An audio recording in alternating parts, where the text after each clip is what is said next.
preparation for you to move back into the workforce, you have to continue to develop your skills and knowledge. So what did I do? I became a part-time lecturer in Malaysian Institute of Training and Development. Yeah, so to be successful in the job so that I can step back and have a good track record, I enrolled into a certification course of the American Institute of Compensation and Benefits. So that as an individual contributor, I'm a professional. So I have this standing. And then the board experience. So my sharing with you on this is that plan for the future whilst you're in the present. You know? So in the first phase, if I have to leave the job, what do? I plan for it. And the second phase, that when I return to the job, what do? I plan for it. And that's very important. Thank you, Vimi. Thank you so much, Dato Rohana. Yeah, you really strategize your step down and also your step back really well before it happened. Thank you so much. So with that, I have to actually, I can't wait to, push the mic to Dr. Vimi. Dr. Vimi, I heard that Dr. Vimi, I heard that you have a very unique career experiences, that you make, most of the time you work with male employees. Yes. Male colleagues. Very so, true. you work in a male-dominated industry, and I also thought that you are always in a job. You never get any slowdown, any temporary slowdown, or you are not taking any career break. You are still able to raise two beautiful children. I'm smiling over there that they're recording the video with you. So please enlighten us. How did you do that? We want to learn from you. Thank you, Vimi, for the question.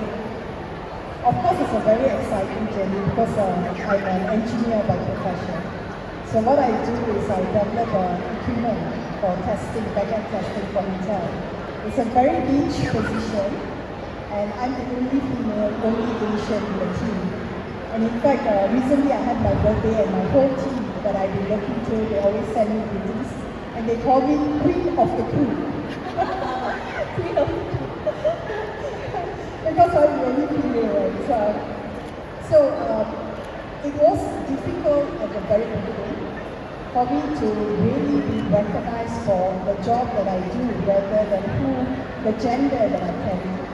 But I must be firstly very, very thankful for my parents, especially my dad, who gave me a very strong foundation.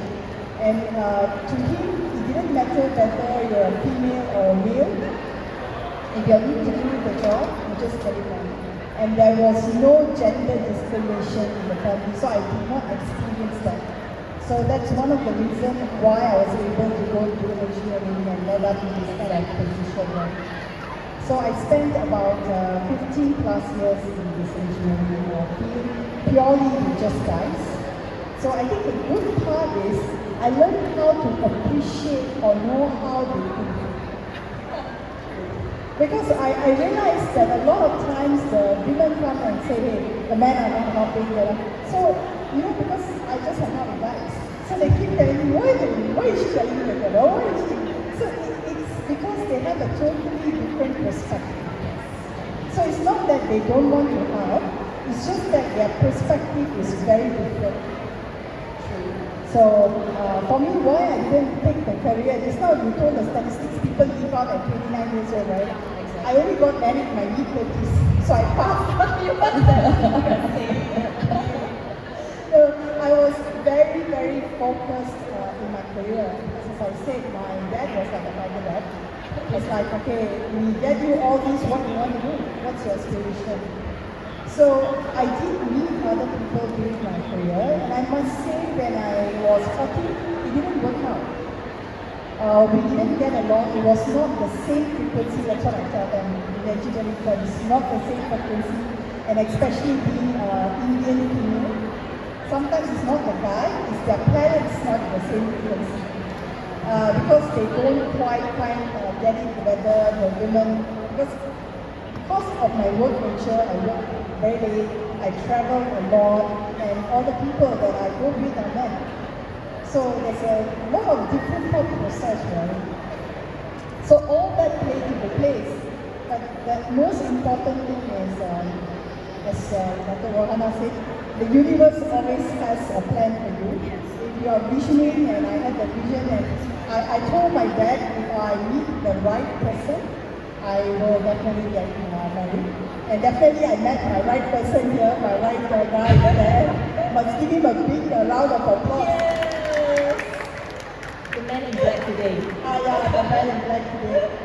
So at the very beginning itself, because we met at work, we already had the conversation on what is our own aspirations.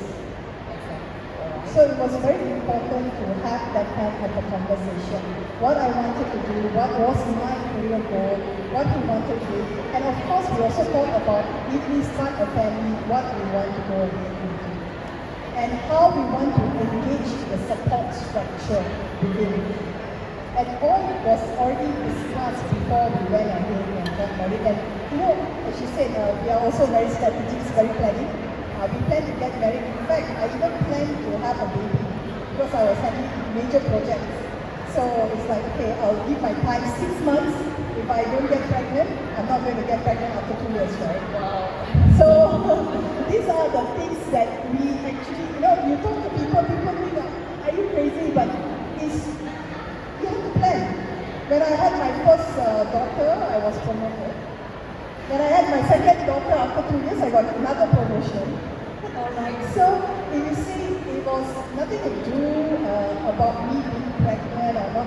It's about being focused on what I need to deliver and what kind of support system that I have to go ahead and incorporate that, right? And I think it's setting the right expectation. And because I'm blessed to know the lingo to speak with the men, I have a lot of men support. Yeah. So maybe I think we need to suggest that we have a class for us. All the wife will come and actually learn from you how to manage the man and the husband. Very true, very true. Actually, people used to ask me, like, see, I had a trouble, my parents helped me to support the kids as well, but there was one thing when Dari was born and she was like 2 months, I had to go to US. And Subra told me that my mom was not feeling well. He said, no problem, I will manage her with a babysitter. But one thing he needed to know is how do I attend to her? Because he wasn't sure, like for mothers, they are very instinctive. When they cry, you know it's the tummy ache, whether they need a feed, whether they need a diaper. I see my husband is an engineer. So what I did is I actually did a flow chart. If your baby cries, it is less than 2 hours, then you check this. If it's more than 2 hours, most likely it's TB.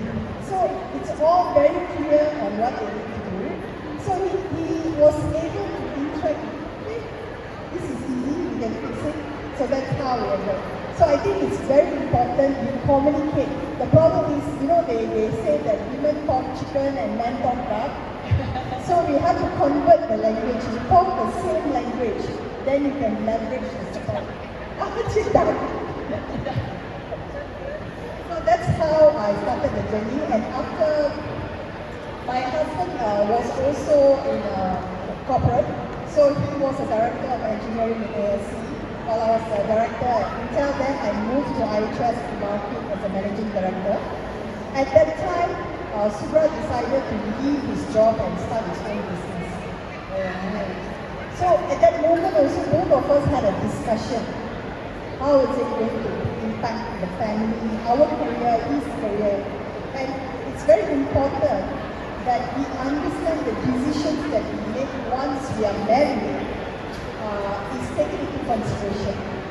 So at that time, yes, he wanted to, he changed his career, he wanted to go and do that. How can I support? At the same time, I still wanted to go into my corporate career. So how is he going to support me? Yeah. So that kind of conversation was there, and we were able to come. Of course, certain things, it's not like everything is a bed of roses, right? Some things you get pissed off, you tell, then after that you ultimately. But that's how we do. You know, it's so strange. I actually do a lot of coaching and mentoring.